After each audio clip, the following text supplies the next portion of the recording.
¿Hasta dónde puede llegar una mujer que dice no?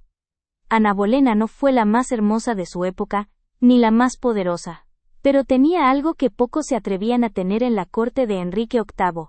Una opinión propia.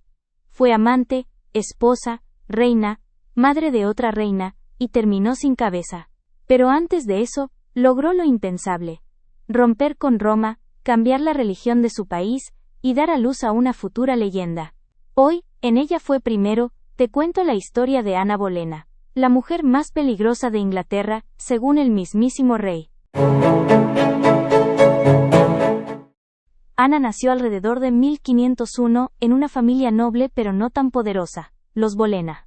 Su padre, Tomás Bolena, era diplomático y su madre, Isabel Howard, de sangre aristocrática. Desde joven, Ana fue enviada al extranjero, primero a los Países Bajos, luego a la glamorosa corte de Francia, y aquí es donde todo cambia. Francia era refinamiento, arte, intriga. Ana aprendió idiomas, música, baile, filosofía, y muy importante, el arte de la seducción cortesana. No hablamos solo de belleza, sino de saber cuándo hablar, cómo moverse, qué decir, a quién mirar. Cuando volvió a Inglaterra, ya no era una dama cualquiera. Tenía estilo europeo, actitud desafiante, y una educación que muchas reinas no tenían. Y eso llamó la atención del hombre equivocado, el rey Enrique VIII. Chismecito real. Enrique VIII estaba casado con Catalina de Aragón, una princesa española muy respetada, pero no tenían un hijo varón, solo una hija, María. Enrique estaba frustrado, obsesionado con tener un heredero, y entonces llega Ana Bolena a la corte. ¿Y qué hace Ana cuando el rey empieza a coquetearle? Pues no lo que hacía cualquier dama en su situación. Le dice que no, pero ese no era indiferente, era un no estratégico. Ana no quería ser amante del rey, quería ser reina, y así comienza una historia que durará 7 años.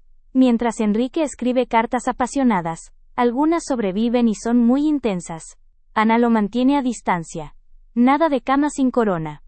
Enrique intenta anular su matrimonio con Catalina. Su excusa: Catalina había sido esposa de su hermano, aunque brevemente, y dice que eso lo hace inválido según la Biblia. Pero aquí entra el drama internacional.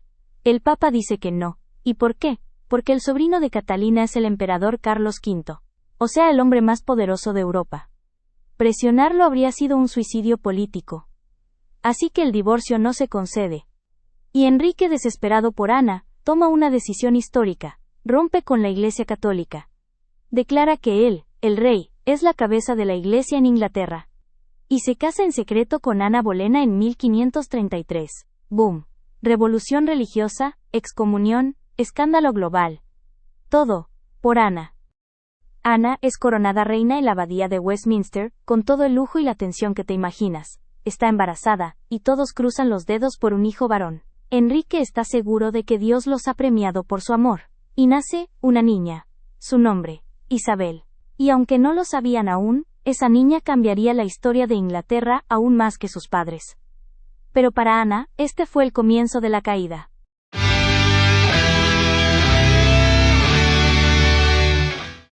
Al inicio, Ana tenía el favor del rey, pero no del pueblo.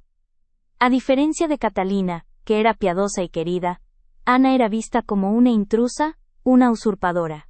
Una mujer ambiciosa que había roto una familia real. Y aunque fue coronada reina, las cosas nunca fueron fáciles. En la corte, muchos la odiaban.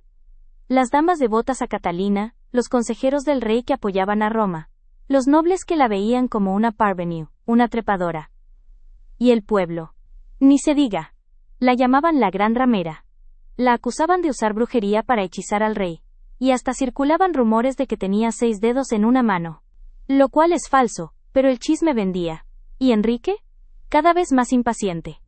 Ana sabía que su única defensa era tener un hijo varón.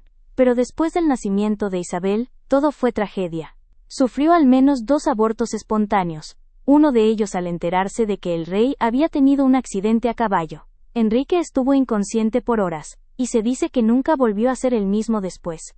Uno de los embarazos perdidos, según cronistas, era de un niño. Y eso fue devastador. Con cada pérdida, Enrique se volvía más distante. Su mirada comenzaba a posarse en otra dama de la corte, Juana Seymour. Juana era lo opuesto a Ana. Sumisa, callada, tradicional. Y tenía detrás a una familia poderosa, que quería verla como reina. Ana estaba rodeada de enemigos. Y lo sabía. Enrique ya no quería a Ana. Pero divorciarse de una segunda esposa era políticamente humillante. La solución que encontró fue más rápida, y más sangrienta. Deshacerse de ella por la vía judicial. Aquí entra en escena un personaje siniestro. Thomas Cromwell, consejero del rey, y maestro de los juegos de poder. Cromwell y Ana, antes fueron aliados, pero ahora se odiaban. Y cuando el rey dio luz verde, Cromwell montó una operación perfecta para destruirla. En mayo de 1536, Ana Bolena es arrestada y llevada a la Torre de Londres. Se le acusa de adulterio, incesto, traición, y hasta brujería. Sí, todo junto, ¿por qué no? Se dice que mantuvo relaciones con 5 hombres, incluyendo a su propio hermano, George Bolena. Los cargos eran absurdos, las fechas no coincidían, algunos hombres ni siquiera estaban presentes en la corte en ese tiempo. Las confesiones fueron arrancadas bajo tortura o amenazas. Pero ya todo estaba decidido. Durante el juicio, Ana se defendió con inteligencia y elegancia. No suplicó. No lloró. Negó todos los cargos y preguntó, con ironía, ¿por qué el rey no venía a escucharla en persona? Pero el jurado, compuesto en su mayoría por enemigos de Ana, la declaró culpable.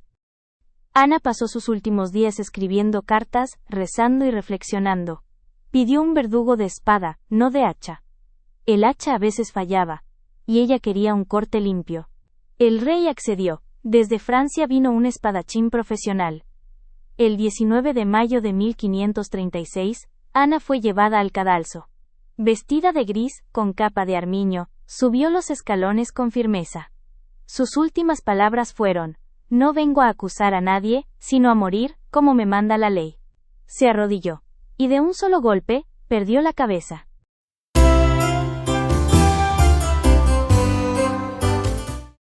Tres días después de la ejecución de Ana, Enrique VIII se casó con Juana Seymour. Sí, 3 días.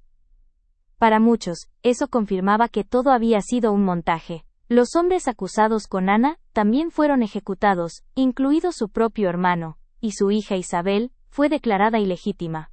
Ana había muerto sin lograr lo que tanto deseaba: darle un hijo varón al rey, asegurar su posición, ser aceptada por el pueblo. Todo parecía haber sido en vano. Pero el destino aún no había dicho la última palabra. Isabel creció en la sombra de la tragedia. Bastarda para muchos, relegada de la línea sucesoria, y con la carga de tener una madre considerada hereje, bruja y traidora. Pero también heredó de Ana algo más poderoso: la inteligencia, la astucia y la fuerza de carácter. Isabel fue testigo de cómo su padre se casaba y deshacía esposas como si fueran capas de ropa. Vio morir a muchas mujeres cercanas.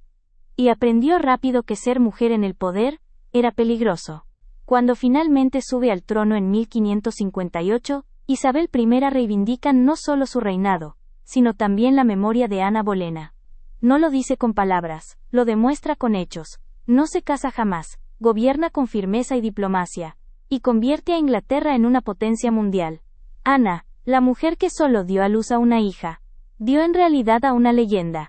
Con los siglos, la figura de Ana Bolena ha sido reevaluada. Ya no se la ve solo como una mujer ambiciosa que destruyó un matrimonio.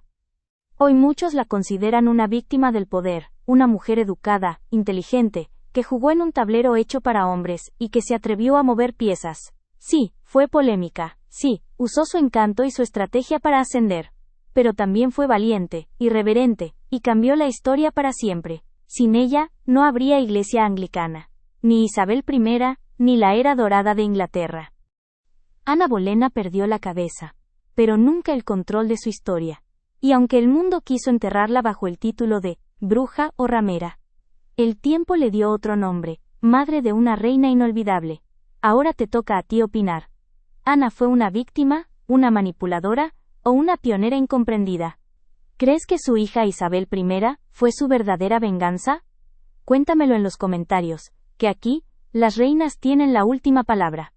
Y si te gustan estas historias de mujeres que cambiaron el mundo, con corona o sin ella, suscríbete, activa la campanita y comparte este video con alguien que ame el chisme histórico. Nos vemos en el siguiente episodio de Ella fue primero.